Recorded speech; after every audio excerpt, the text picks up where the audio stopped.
Musician and YouTuber Mary Spender just lost about $15,000 on a UK tour, so I want to talk about it. Being a touring musician myself, this is really interesting to me. I love this topic, because I hate this topic, so I just want to get into it a little bit and share some of my thoughts. So she spent about $40,000 on this tour, giving her a net loss of 37%, which kind of highlights how fucked the touring and live music industry is. She made an amazing video, really detailing everything. The level of transparency she gave is absolutely incredible. I feel like a lot of musicians kind of shy away from that topic because it's kind of embarrassing to be like, oh yeah, we did not clean up very well on this tour, because everyone wants to look like they're successful and they want to look good to promoters.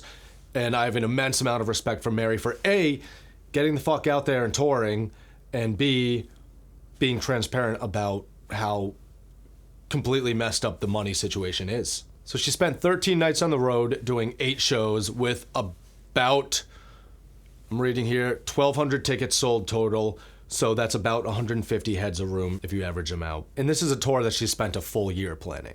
And just recapping some of her costs here, she hired a full backline of musicians and she spent about $10,000 doing that. For her staff, she had a promoter, tour manager, and videographer. The promoter she paid, the tour manager and the videographer, I believe, were already on her staff for her YouTube business. She spent about $7,500 renting venues. One of the venues she had to actually rent her own PA. Spent money on flights, renting a Sprinter van. No trailer, by the way. Impressive. She gave her crew $37 a day per diems. First of all, I'm using dollars because according to my YouTube metrics, most people who watch this are in the States, so dollars, pounds. 30 pounds is 37 US dollars. I don't know, whatever. Either way, she gave her crew $37 a day for per diem.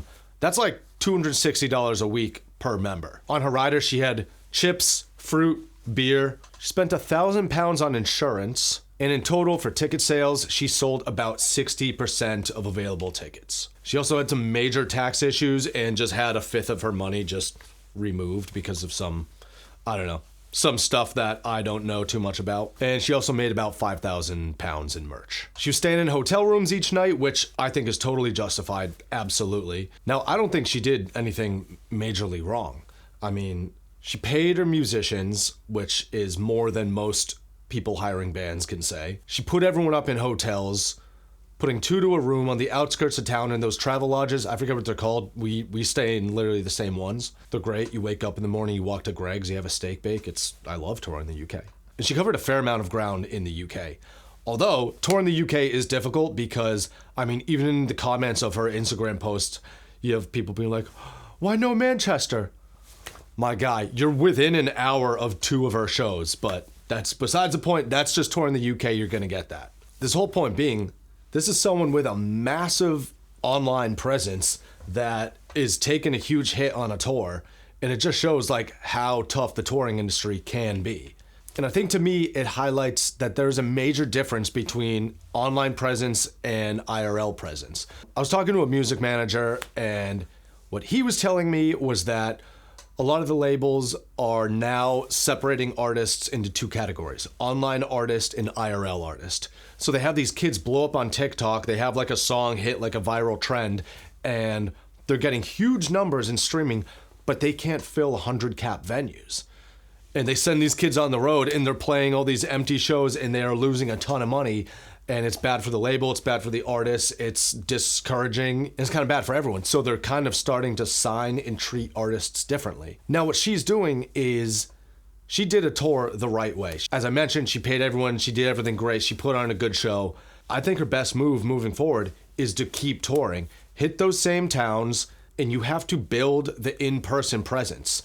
She mentioned she could have got the word out there a little bit more, but she also did spend money on advertising, which she's an independent musician, and normally people be like, oh, well, a record label would pay for advertising and this and that. She paid for that. I mean, that's what a record label does. They will put money into the ad spend so that each of those towns is seeing this tour is coming to town. Now, I think that if she had a booking agent, she would have had a way easier time. A booking agent would have taken away a lot of the headache, plus she wouldn't have to have been renting venues, hiring venues, renting, hiring, tomato. Booking agent fees are anywhere between 10 to 15%. They talk business, they know the local promoters, they know the venues, they know where you're gonna do well, or at least they try to. Although I totally respect and understand it is easier said than done to find a booking agent. Our Europe agent is actually based in the UK where Mary's from. We have a European continent agent and then a North America agent. We have two working for us. Without getting too much into the pre-production, the way that we book tours is we will start an email thread with our agent being like, hey, we want to do this region around this time of year for this amount of time. And then there'll be a bunch of back and forth. And then eventually the agent will send us a proposed tour outline. And we'll be like, that looks great. Or we'll be like, oh yeah, let's go into Bulgaria, Romania. Let's do these countries. We do well here. If he forgot it, blah, blah, blah. Sometimes he can make it work. Sometimes it doesn't exactly work out and we'll hit him the next time, you know. And then a few weeks later, we will just get a list of confirmed venues, guarantees how much you're getting paid each night. Door deals depend on the venues. If your agent is good and aggressive, you will get good door deals. And then each show is going to have their own promoter that is going to try to fill those venues so that everybody makes money. Now, in a perfect world, there would be no issues working with your booking agent.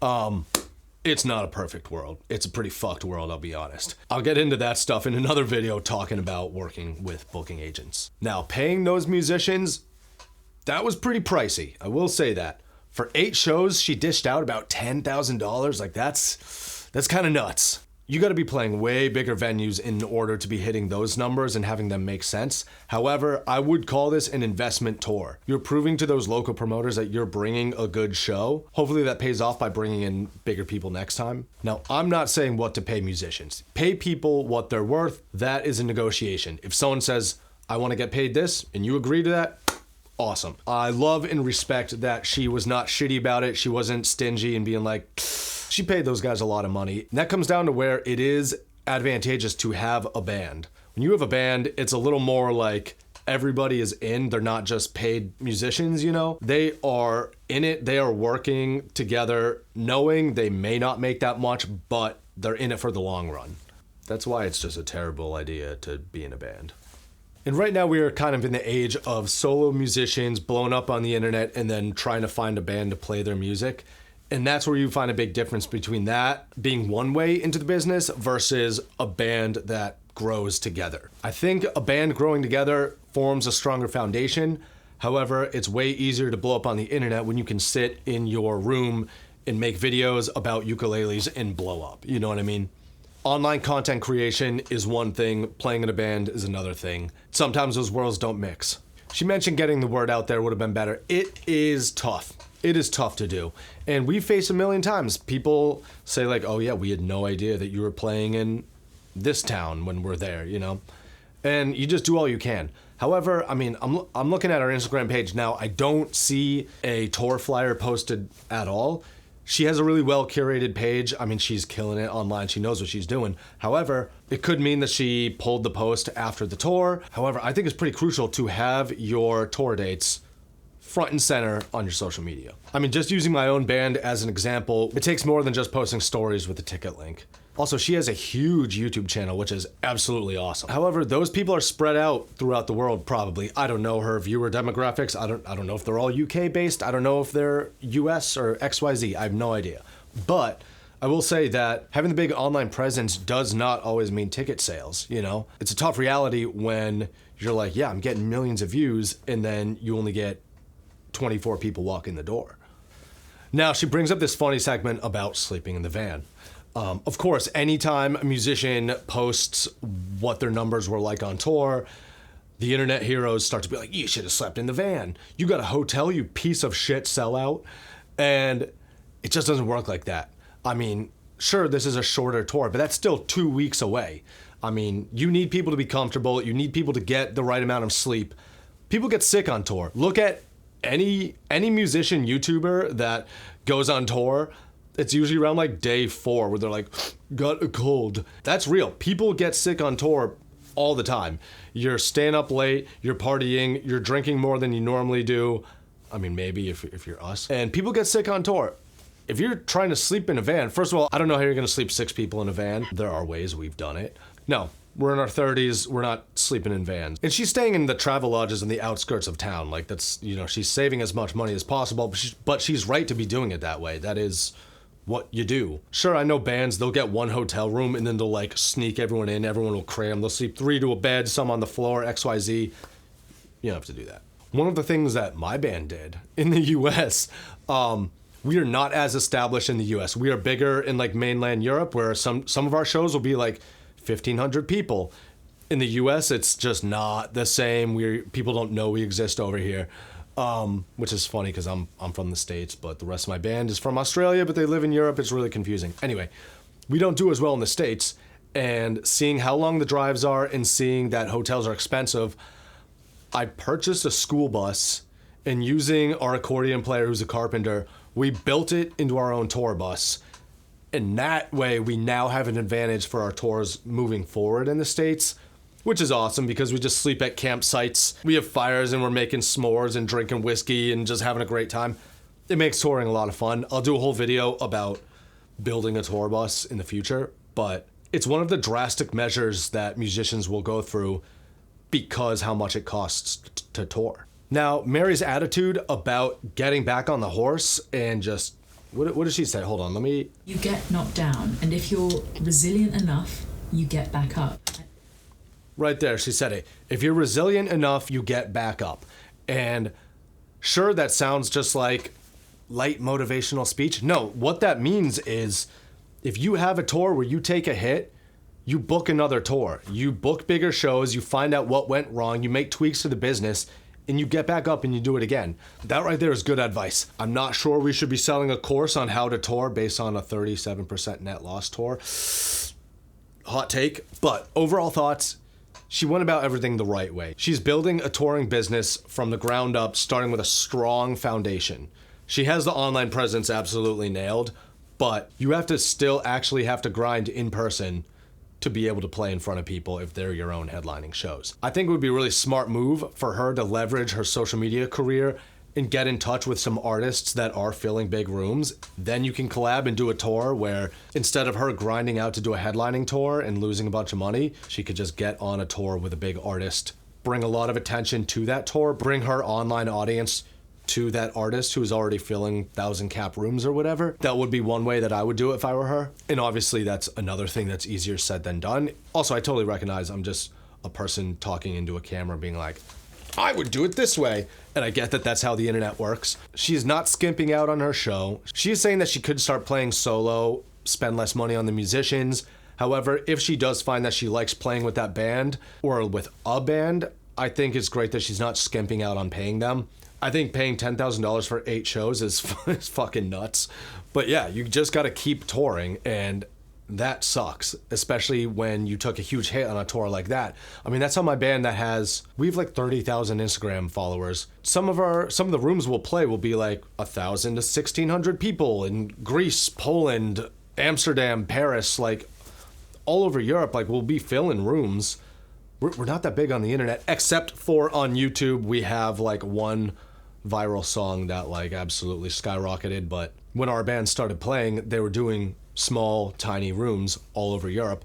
They have been grinding it out since 2016 when they moved from Australia to Europe and started touring a lot. It's a two-pronged approach. One, they're hustling YouTube and they're hustling the internet to get their presence known, but B, they are playing in person a lot. I mean, they did like 250 shows one year. Like, these guys are nuts. We don't tour like that anymore, but they used to really road dog it for a while. And from doing that, they built out all these individual markets separately, and they're able to string together tours really well. That's where we have the most trouble. And this next tour we have coming up goes Italy, Spain, UK. So like the first half of that is going to be rough.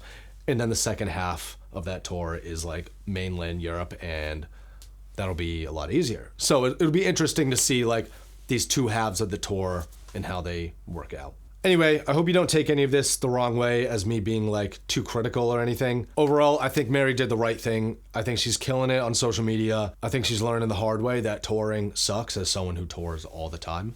However, it sucks, but it's still like the most fun you could ever have. So we've gotten to the point where we have a crew of 9 people all getting paid with a small social media following, you know? So it can be done. But I think the first thing she's got to do is get a booking agent.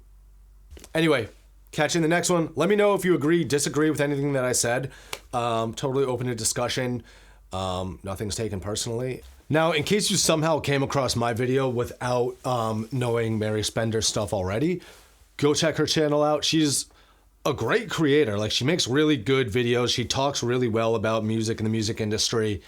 I have an immense amount of respect for her. And I love that she's paying her crew knowing that she's going to take a loss. I think that's really noble. If you are also in the UK or anywhere on this list, we are coming to Italy, Spain, UK, and then all these other countries.